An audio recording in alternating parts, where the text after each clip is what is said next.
This is Top Accolade Global News Updates. I am Soibifa Jackridge.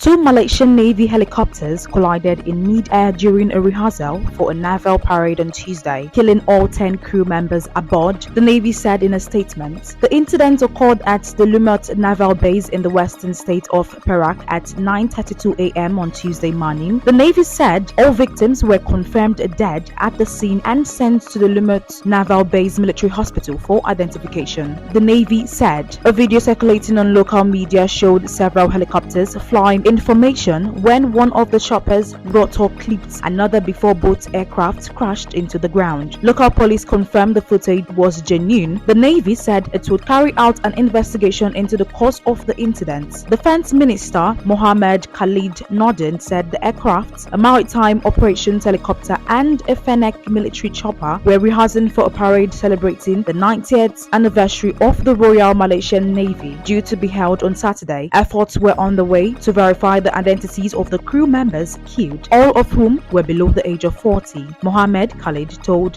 reporters.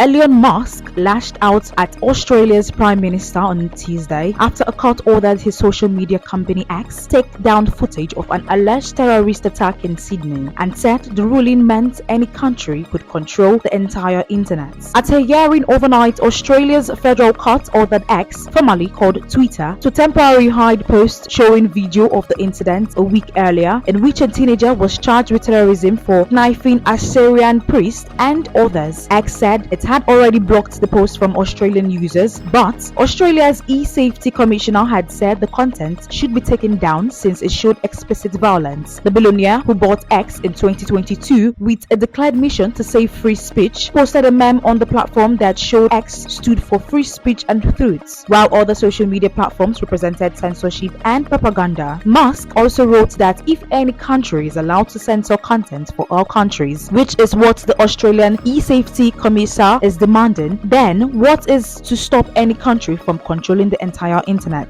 The pushback by the world's third richest person sets up a new front in the battle between the world's largest internet platforms and countries, and non-profits seek more oversight of the content hosted on them. Last month, a US judge threw out a lawsuit by X against the hate speech watchdog Center for Countering Digital Hate. In Australia, the e-safety commissioner fined X $610,500 Australian dollars last year for failing to cooperate with a probe on anti-child abuse practices. X is fighting that penalty in court. Albanese hit back at Musk, saying the country would do what's necessary to take on this arrogant billionaire who thinks he's above the law, but also above common decency. A spokesperson for e-safety commissioner Julie Inam Grant said the takedown notice was for the attack footage only and not for commentary, public debate or other posts about this event, even those which may link to extreme violent content.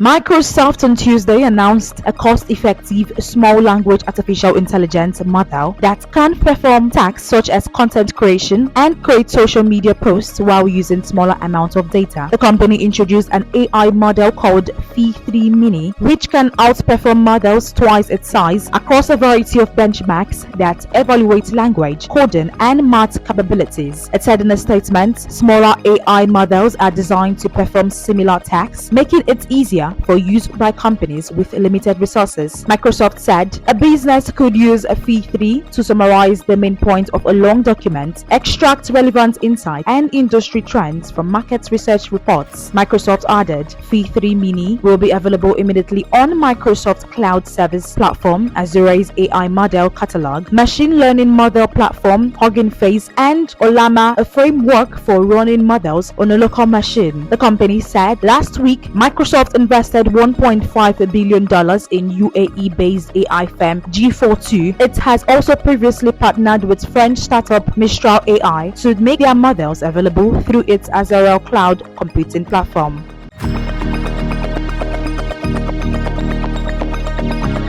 Taiwan's quake-hit eastern country of Hualien was rattled by more than 200 aftershocks late on Monday and early on Tuesday, but only minor damage was reported and no casualties, and major shipmaker TSMC said it saw no impact on operations. Largely rural and sparsely populated, Hualien was hit by a 7.2 magnitude earthquake on April 3rd that killed at least 17 people, and there have been more than 1,000 aftershocks since. Buildings across large parts of northern, eastern, and western Taiwan, including in the capital, Taipei, swayed throughout the night, with the largest quake measuring a 6.3 magnitude. All were very shallow. Taiwan Central Weather Administration said the spate of earthquakes starting Monday afternoon, which it put at more than 200, were aftershocks from the large April 3rd quake. Seismological Center Director Wu Qingfu told reporters that the aftershocks were a concentrated release of energy and that more could be expected, though perhaps not as strong. With heavy rain predicted for all of Taiwan this week, people in Hualien need to be prepared for further disruption, he added. Taiwan President Tsai Ing-wen, writing on her Facebook page, called on people to avoid the mountains and to stay alert. The world's largest contract shipmaker, Taiwan Semiconductor Manufacturing Co., TSMC, whose factories are on the island's western coast, some staff at a small number of factories were evacuated, but facilities and safety systems were functioning normally, and all personnel were safe. Taiwan lies near the junction of two tectonic plates and is prone to earthquakes. More than 100 people were killed in a quake in southern Taiwan in 2016, while a 7.3 magnitude quake killed more than 2,000 people in 1999.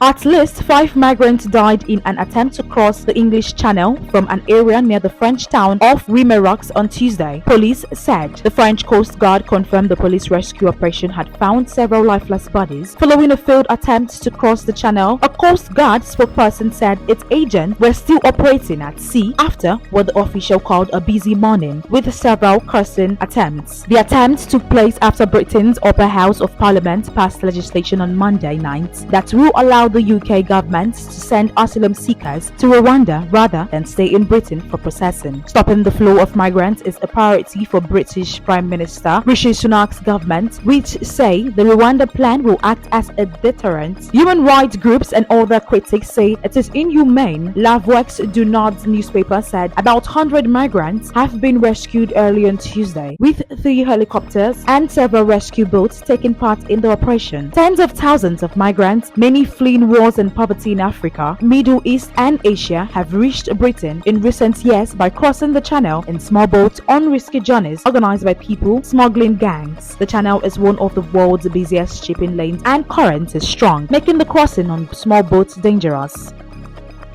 That is the size of top accolade global news updates. You can follow us on our social media platforms as displayed on your screen. Happy Tuesday.